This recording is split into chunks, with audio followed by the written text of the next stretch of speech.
Bueno, hoy vamos a desarrollar el tema anamnesis enfocado en el aparato urinario y genital. Con respecto a este tema, debemos decir que el paciente puede consultar por signos y síntomas claramente relacionados con el aparato urinario, por ejemplo, hematuria, disuria, un cólico ureteral. También puede consultar por síntomas y signos generales que pueden o no estar relacionados con una enfermedad renal, por ejemplo, hipertensión arterial o edema. Y por último, puede existir también la posibilidad de que el paciente consulta porque hay un hallazgo en exámenes complementarios de alteraciones compatibles con la enfermedad del aparato urinario, estando el paciente absolutamente asintomático. Por ejemplo, la detección de un tumor renal en una ecografía realizada por otro motivo, hematuria microscópica también puede aparecer, es decir, el paciente, digamos, de manera macroscópica no la detecta, pero sí en un análisis de rutina, o también la posibilidad de proteinuria.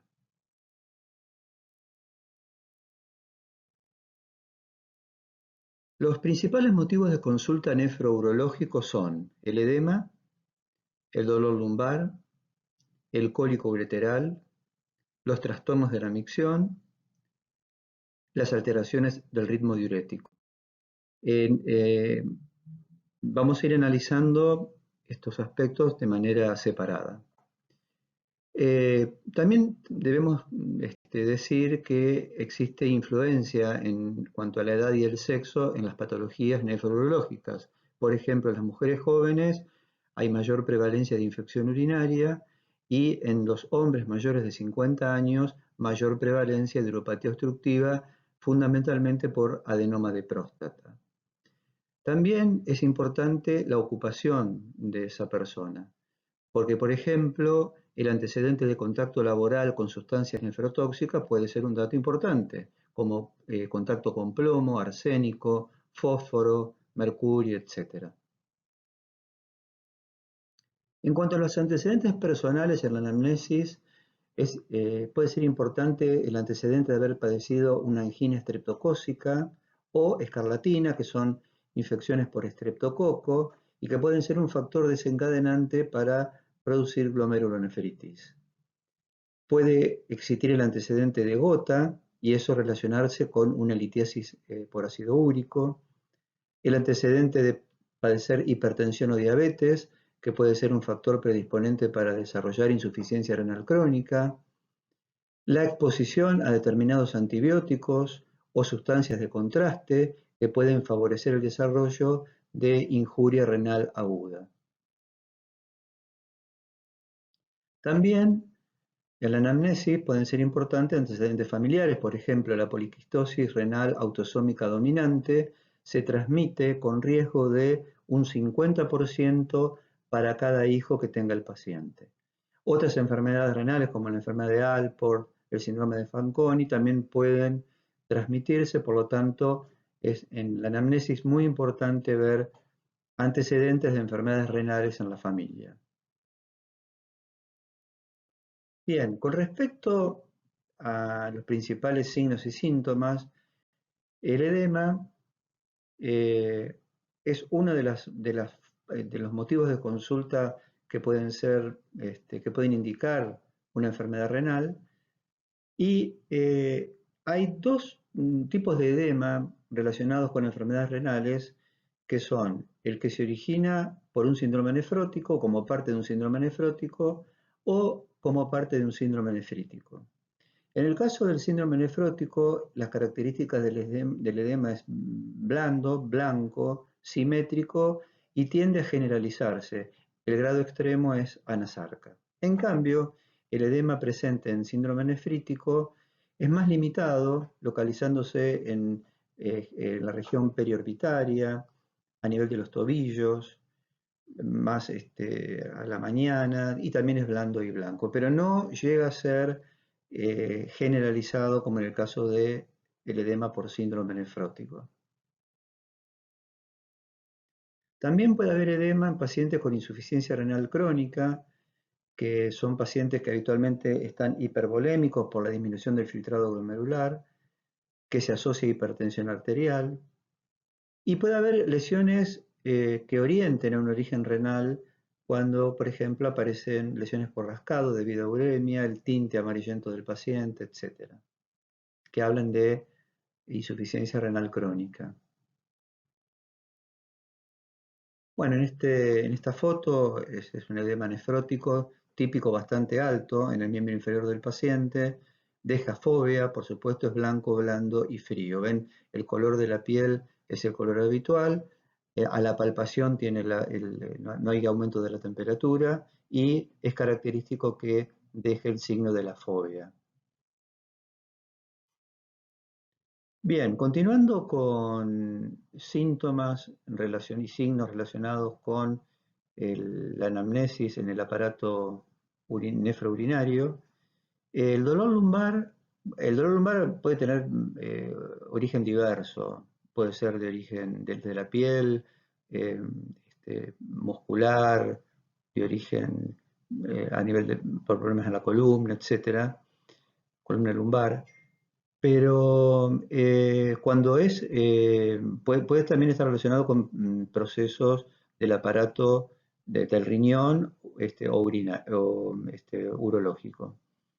Según la inervación, sugieren enfermedad renal, que el dolor sea lumbar y que se irradie a la región sacra, a la parte superior glútea, flancos, hipogastrio, a la región periumbilical, fosas ilíacas, incluso los genitales.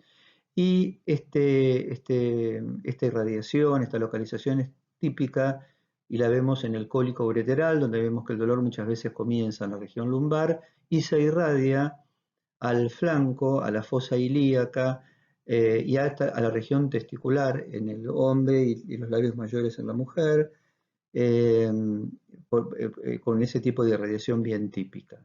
Así que en cuanto a las características del dolor, tenemos que ver la forma de presentación, el carácter del dolor, la intensidad, la duración, la irradiación, acciones que lo agravan o mejoran y los síntomas asociados.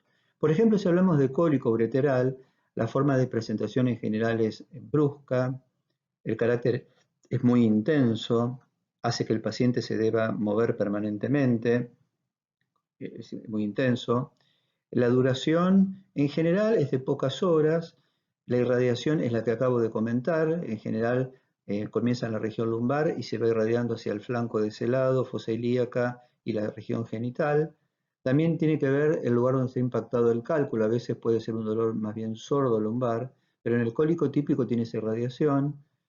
Las acciones que lo agravan, en general, el paciente no encuentra una posición en la cual esté cómodo, por eso se mueve continuamente, y a veces mejora cuando el paciente, por ejemplo, se sumerge en, en agua caliente.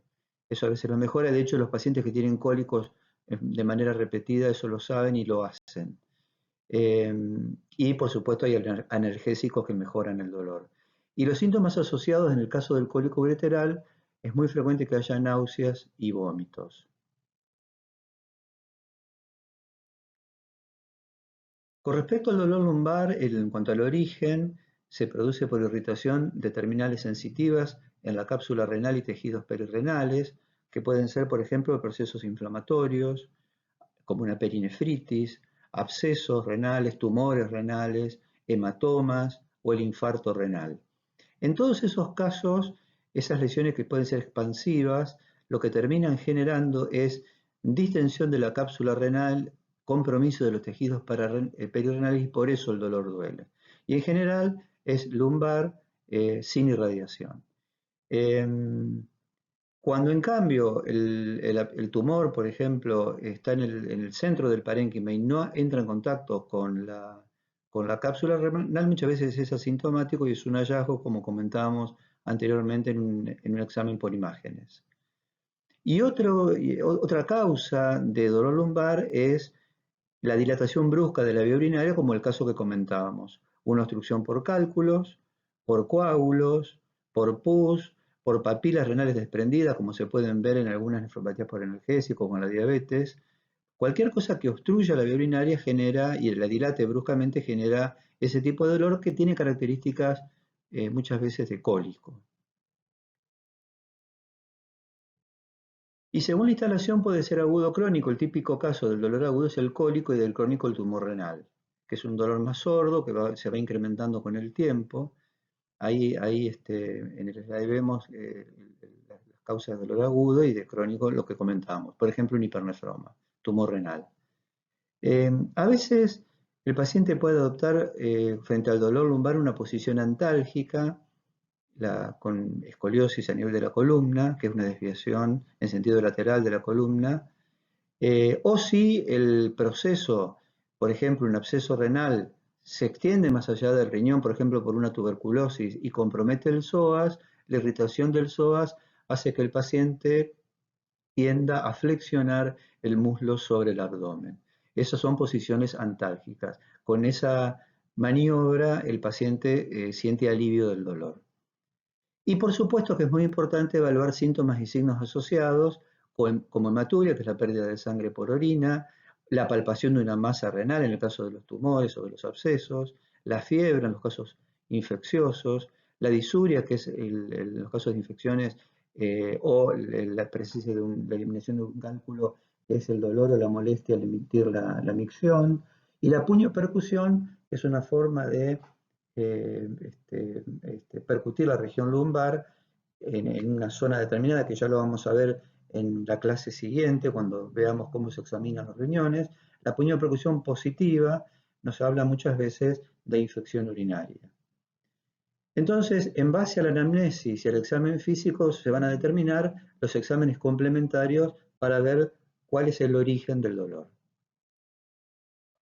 Por ejemplo, en este caso, este paciente que ha sufrido un cólico que es persistente, que no retrograda, habitualmente el primer estudio que se hace es una ecografía donde se ve urostasis, que es dilatación de la vía urinaria.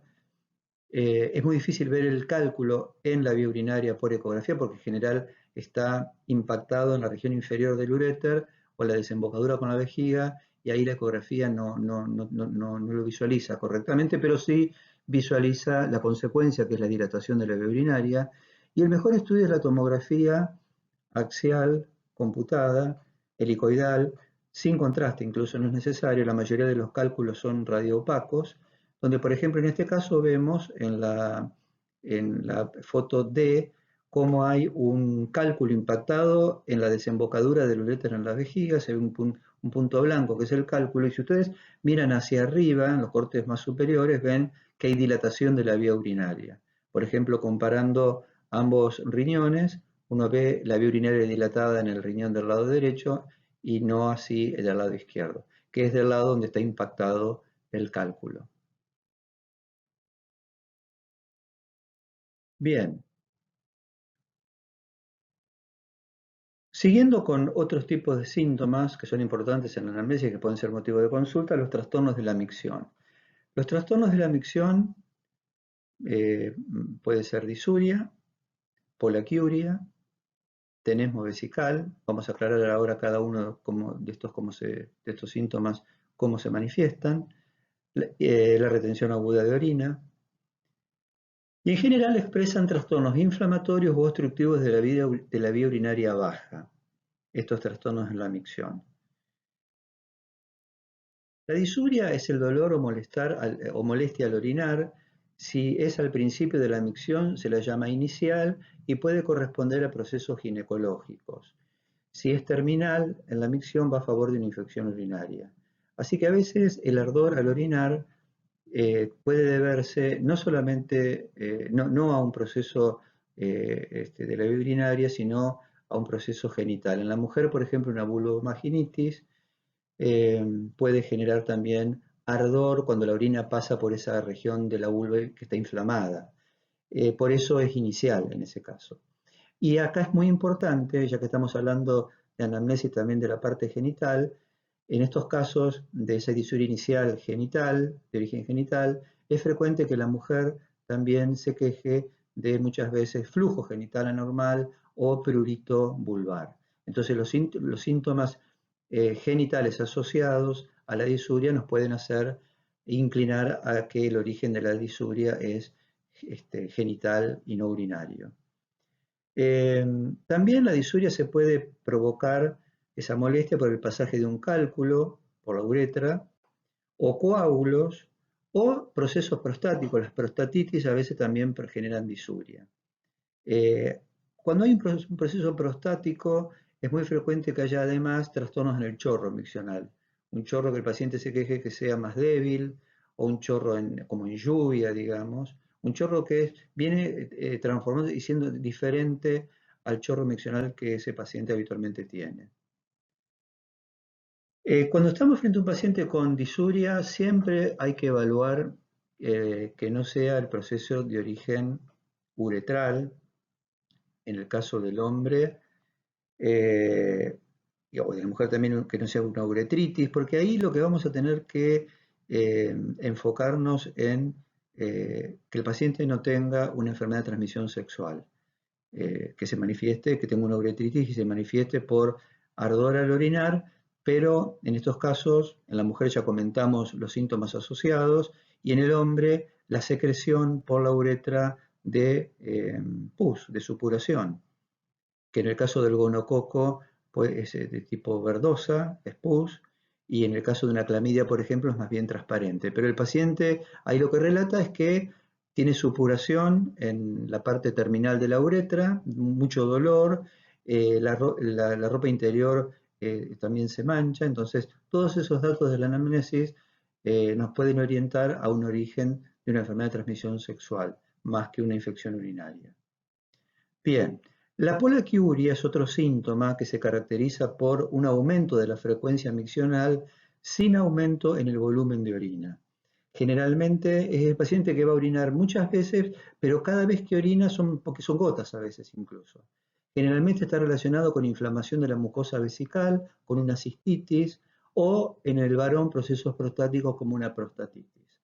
Así que eso es lo típico de la poliaquiuria y es muy típico que vaya acompañado de este otro síntoma que es el tenesmo vesical, que es una sensación de tener deseo de orinar una vez finalizada la micción. Es como que el paciente se queda con ganas de seguir orinando o una sensación de que no ha vaciado completamente la vejiga, una evacuación incompleta de la vejiga. Esa es la sensación que tiene el paciente.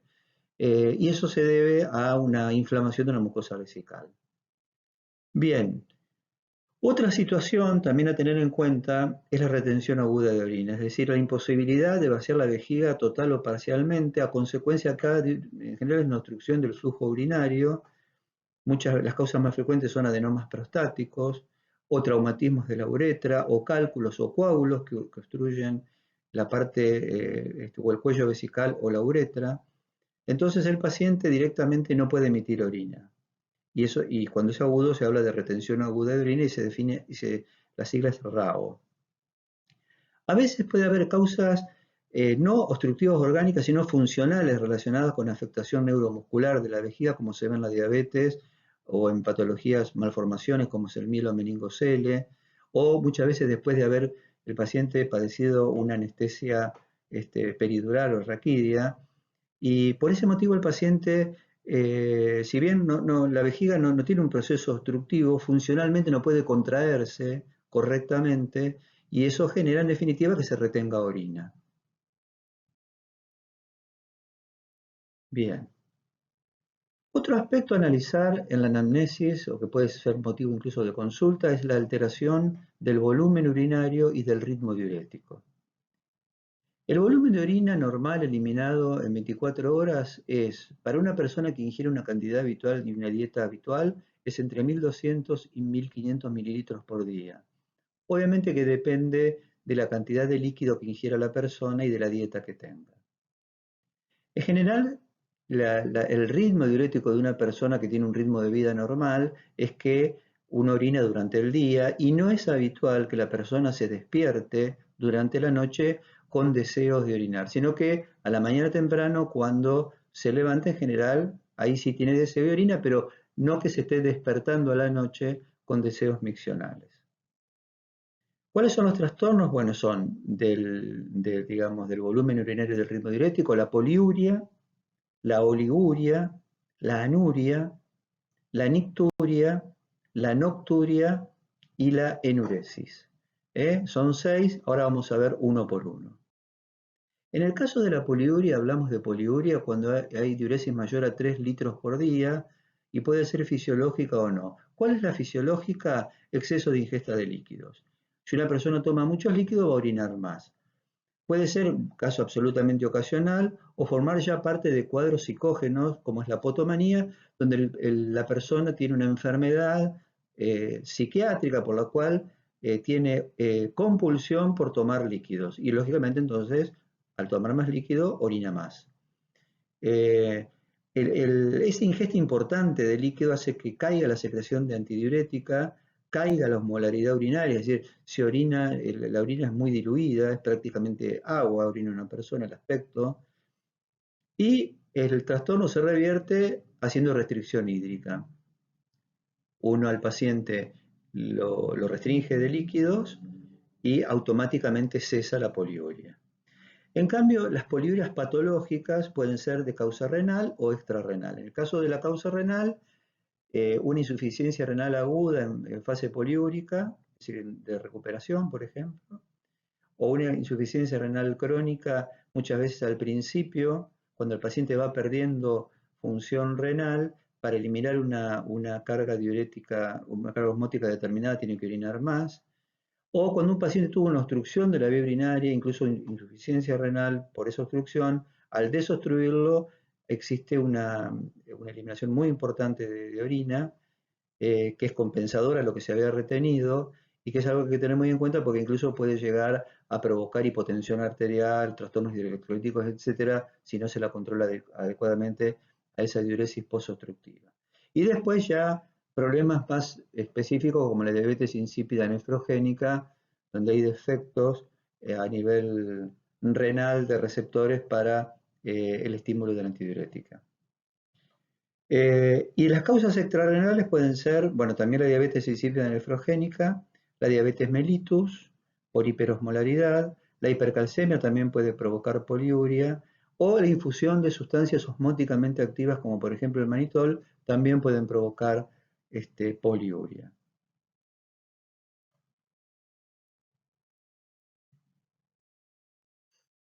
La oliuria, en cambio, es la eliminación de menos de 500 mililitros por día de orina, al día de orina. Normalmente el riñón debe eliminar 600 miliosmoles producto del metabolismo y en general lo hacen con volúmenes habituales de orina con esa cantidad de orina que decíamos que una persona normalmente elimina, que es entre 1200 y 1500 mililitros diarios.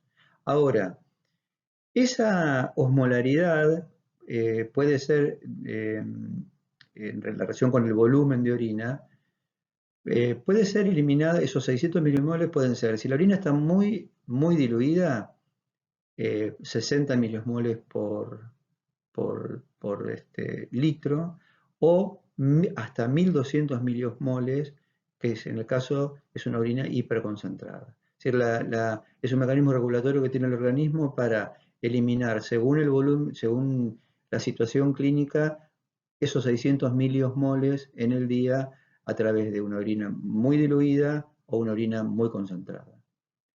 Las causas de oliguria pueden ser prerrenales, como puede ser hipovolemia, que se puede ver cuando hay sangrado, cuando hay shock o insuficiencia cardíaca congestiva con caída del volumen minuto y entonces el riñón se perfunde menos, o un síndrome ascítico edematoso, o la hipooncosis, que genera un menor, las dos situaciones últimas generan menor volumen intravascular efectivo. Eso hace que el riñón esté menos perfundido y por ese motivo hay una respuesta homeostática del organismo para retener sodio y agua con el resultado de oliguria. Puede ser de origen renal la oliguria y es cuando hay una injuria renal aguda o crónica de cualquier etiología, hay una lesión renal como una necrosis tubular aguda y el mecanismo es producto de esa necrosis tubular aguda, la oliguria, y posrenal cuando hay una alteración obstructiva de la vía urinaria que genera que el paciente orine menos de medio litro por día de orina. La anuria es la falta de eliminación de orina directamente, puede ser de origen renal. Hay un estadio intermedio que se habla de oligoanuria cuando se eliminan menos de 100 mililitros de orina por día, pero como concepto la anuria es prácticamente falta de eliminación de orina. Puede ser causas renales, en general son de origen vascular, como una necrosis cortical de la corteza renal aguda, bilateral obviamente, o una trombosis de las venas renales. Y posrenales, una obstrucción ureteral en un paciente monorreno, por ejemplo, un cálculo que obstruye un uréter en un paciente monorreno va a generar anuria. El trasplantado renal, el trasplante renal se trasplanta un solo riñón a un paciente, entonces el paciente es como si fuera monorreno, es monorreno en realidad, cualquier obstrucción va a generar anuria. Una obstrucción de la vía urinaria baja, como un cáncer de cuello uterino estadio 4 con infiltración o un cáncer de vejiga o de próstata, que genere las obstrucciones bajas, hacen que la vejiga no pueda, no pueda digamos, evacuarse o que infiltre directamente la parte terminal de ambos uréteres, entonces no hay forma de que el paciente pueda eliminar orina. Y por último, cosas obvias, pero bueno, un paciente que está con sonda vesical, si en la sonda hay coágulos que tapan la sonda, obviamente que va a haber anuria, el paciente no va a emitir orina. Bien, en cuanto a las alteraciones en el ritmo, ya comentamos cuál era el ritmo habitual. Nicturia se denomina el aumento de la frecuencia de micciones a la noche, es decir, el paciente habitualmente decíamos que no se levanta a la noche, pero por ejemplo, pacientes con problemas prostáticos pueden empezar a levantarse 1 o 2 veces por noche a orinar. Las causas también puede ser la insuficiencia renal crónica, como comentábamos, el riñón va perdiendo capacidad de concentrar la orina y debe aumentar el volumen urinario para eliminar esa carga de 600 miliosmoles que comentábamos de solutos generados por el metabolismo. Entonces eso la persona lo está orinando más y eso incluye la noche. Lo mismo los pacientes con síndrome ascítico edematoso o estados de edematoso, el reposo hace que caigan los niveles circulantes de renina y angiotensina, que haya reabsorción de edemas y es frecuente que el paciente con estos cuadros edematosos se levante más a la noche a orinar. La nocturia, en cambio, es la inversión del ritmo diurético, es decir, el paciente orina más de noche que de día. Se presenta en situaciones extremas, como estados de anasarca, por ejemplo, y la enuresis es la emisión de orina inconsciente durante el sueño, se asocia muchas veces en chicos o en adolescentes y se asocia a trastornos emotivos o madurativos. También en los diabéticos se puede ver o en ciertos trastornos hormonales. Pero significa orinarse de noche sin darse cuenta, la persona o el nene se despierta mojado sin haber tenido conciencia de deseo miccional, digamos. Muy bien, con respecto a la alteración de las características de la orina, son importantes valorar el color, el aspecto, el olor. Con respecto al color de la orina, el aspecto normal el color es ámbar, límpido, sin espuma. El olor es el olor a orina, es un olor sui generis. Cualquier alteración en estas características puede ser motivo de consulta de los pacientes. En cuanto a la alteración del color, la orina roja es hematuria, en general se debe al aumento de eritrocitos en la orina y puede ser macroscópica, que es motivo de consulta porque el paciente que empieza a orinar y encima tiene coágulos, etcétera, lo moviliza mucho, así que consulta, o puede ser microscópica, que es cuando aparece de una manera no advertida por el paciente cuando aparece en un análisis de orina hecho incluso por un control de salud o por otro motivo. Y se define como más de 5 eritrocitos por campo de alto poder. Eso es la definición de hematuria microscópica. La hematuria la podemos definir, digamos, o tenemos que tratar de determinar el origen, que puede ser glomerular o de la vía urinaria. La pérdida puede venir por problemas en el glomérulo o en la vía urinaria. ¿Cómo hacemos para diferenciar estas dos situaciones? En el caso de la glomerular, aparecen en el sedimento eritrocitos dismórficos. Hay una técnica para ponerlos de manifiesto de laboratorio, pero lo importante es que aparecen eritrocitos dismórficos abundantes, con un porcentaje alto en el sedimento urinario, o cilindros eritrocitarios. que también indican el origen renal, glomerular. En cambio, cuando la hematuria proviene de la vía urinaria, no existe ninguna de estas dos situaciones, ni eritrocitos dismórficos abundantes, ni cilindros eritrocitarios. Bueno, esta es una comparación entre, macroscópicamente, orina normal de color ámbar y una orina hematúrica. Una cosa importante es que con muy poca cantidad de sangre, con unas pocas gotas de sangre, ya se tiñe mucho.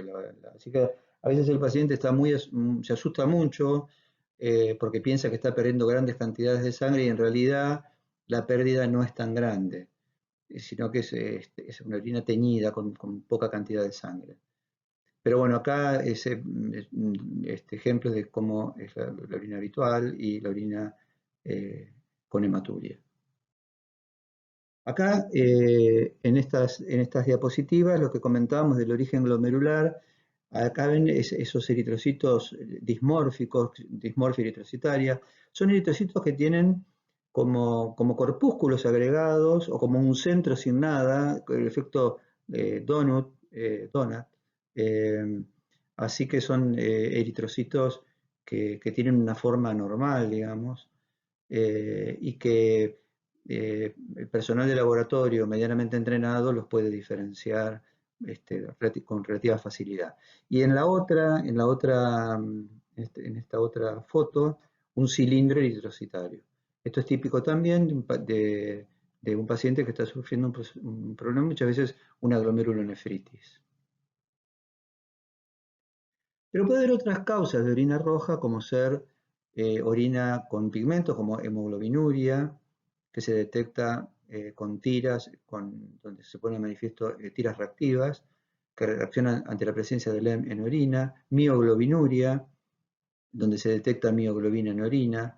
La ingesta de alimentos como remolacha, ahí la orina es un color morado, está el antecedente de que el paciente ingirió remolacha, ¿no es cierto? O fármacos como la rifampicina que le dan un color naranja a la orina, también lo mismo, en un paciente que viene recibiendo rifampicina es casi esperable que cambie el color de la orina, así que ya, por más que el paciente a veces no lo sabe y se preocupa, ya con ese antecedente uno debe tranquilizarlo.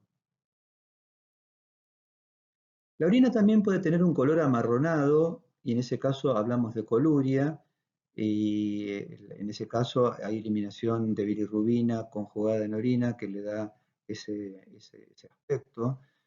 Muchas veces el aspecto es como de Coca-Cola o un té cargado, digamos. Eh, a veces estas cosas que usamos, estos términos que usamos los médicos, porque a veces tenemos el paciente enfrente en el consultorio que nos está relatando que tiene una orina más oscura, entonces uno no está viendo la orina, cómo es la orina, el color de la orina del paciente, entonces uno le pregunta cómo es, como un té cargado, le parece que tiene sangre, es para tratar de uno tener la idea de cuál es el color y qué es lo que puede estar pasando, ese cambio de color a qué puede deberse. También en el caso del melanoma, que es un tumor maligno de piel, puede el paciente, especialmente si tiene melanoma con metástasis, eliminar melanina por orina, que es melanuria, y eso da un color negro directamente a la orina. Bueno, este es un ejemplo de coluria. Ven que es un color como amarronado. A veces quedan dudas si es hematuria o coluria el color, pero bueno, cuando son francas las dos, no hay problemas para diferenciarlas. Con respecto al aspecto, el aspecto de la orina normalmente decíamos que era límpido, puede ser turbio cuando hay una infección urinaria o cuando hay eliminación de muchos cristales en la orina. El olor habitual es el olor sui generis que tiene la orina. Cuando hay infección urinaria puede adquirir una sensación como de olor amoníaco, o cuando hay ya cosas muy graves como unas fístulas entre la vía urinaria y el aparato digestivo, puede tener un olor fecaloide la orina, porque en la realidad se está eliminando parte de materia fecal con la orina, por eso el olor. Y otro tema importante es que si el paciente, normalmente cuando uno emite una micción puede haber algo de espuma, pero que desaparece rápidamente. Cuando la espuma es abundante y persiste, hay que pensar que el paciente tiene proteinuria y proteinuria de magnitud, como se ve en el síndrome nefrótico. Bien, con respecto a la anamnesis de algunas cuestiones del aparato genital, ya hicimos algunos comentarios con respecto a patologías como uretritis, la enfermedad de transmisión sexual, vulvovaginitis, en la patología ginecológica de la mujer. Y un tema importante en la anamnesis son los antecedentes desde el punto de vista ginecológico y gineco-obstétricos. Cuando uno está interrogando o haciendo la anamnesis a una mujer, pueden ser interesantes o importantes la edad de la primera menstruación, que se llama menarca. Lo habitual es que la menarca ocurra entre los 11 y 15 años. Edad, otro tema importante es en las cuales la mujer dejó en forma natural de menstruar, se conoce ese periodo como menopausia, y en general ocurre entre los 45 y los 55 años. Un tema importante a preguntar muchas veces, o puede ser causa incluso de consulta, son las características de las menstruaciones y que haya cambios en las menstruaciones. Entonces es importante ver cuánto dura la menstruación, cuál es la cantidad de sangre que habitualmente se pierde, la frecuencia, si las menstruaciones son con dolor o no, la fecha de última menstruación, esto puede ser muy importante ante, por ejemplo, la presunción de embarazo. Normalmente las menstruaciones duran entre 2 y 6 días, se presentan cada 25 o 28 días. Cuando las menstruaciones son dolorosas, ese síntoma se conoce como, porque es un síntoma, como dismenorrea. Cuando son abundantes se habla de hipermenorrea o metrorragia. Hipermenorrea sería una menstruación abundante cuando toca la menstruación, y la metrorragia es un sangrado genital ya incluso por fuera de cuando toca la menstruación. En cambio, si son menstruaciones de menor volumen, se habla de hipomenorrea. Si las menstruaciones aparecen muy frecuentemente, a menos de 21 días, se habla de polimenorrea, o de oligomenorrea si son los periodos más, por ejemplo, entre 36 y 90 días, más prolongados entre una menstruación y la siguiente. Y por supuesto, amenorrea cuando no hay menstruación por 90 días. Ahí uno habla de amenorrea. Bien, es muy importante cuando una mujer pierde la regularidad, y eso puede ser indicio de patologías de origen ginecológico, así que, o embarazo, por ejemplo. Otro aspecto también a preguntar es la presencia de flujo vaginal.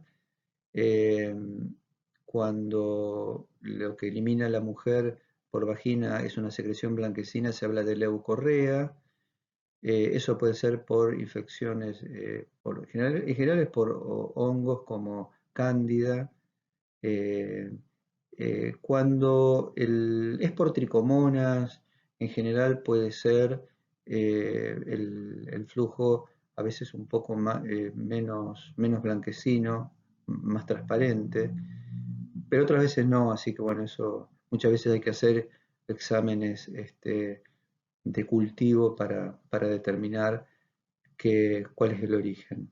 También es muy importante en el examen ginecológico el aspecto macroscópico de la región vulvar, etc. En cuanto a cuando uno en la anamnesis, en este aspecto, los embarazos son importantes, cuándo ocurrieron, si fueron de término o no, si los partos fueron vaginales o mediante cesáreas, si hubo problemas durante el embarazo, como por ejemplo hipertensión arterial en el tercer trimestre, que habla de preeclampsia, hiperglucemia relacionada con el embarazo, y chicos que han nacido con altos pesos, que se habla de macrosomía, eso puede tener relación con diabetes. Si ha habido abortos espontáneos o provocados, los espontáneos muchas veces pueden estar relacionados con síndromes antifosfolipídicos que tienden a que haya una diátesis de trombosis y por ese mecanismo se provoquen abortos. El número de hijos vivos cuánto han durado los embarazos, etc. En cuanto a algunas definiciones, el parto de término ocurre pasadas las 37 semanas de embarazo. El parto de pretérmino o prematuro ocurre entre las 22 y 36 semanas. Y en general, el recién nacido pesa menos de 2,5 kilos. Y el aborto es la expulsión del producto de la concepción, que ocurre antes de las 22 semanas y en general el producto pesa menos de 500 gramos. Bueno, también es importante interrogar sobre el uso de anticonceptivos y otras informaciones como si ha realizado controles ginecológicos, si los realiza habitualmente, como, si, según la edad, mamografía, el PAP, etc. Todo esto también es muy importante para prevenir ciertas patologías, por ejemplo, neoplásicas del tracto genital. Bueno, muy bien. Este es el último slide. Y con esto damos por finalizado este tema. Vamos a continuar en una clase posterior con examen del el riñón, tanto desde el punto de vista semiológico, en el examen semiotécnico, digamos, renal, así como también de los exámenes complementarios para evaluar el riñón y sus patologías. Buenos días.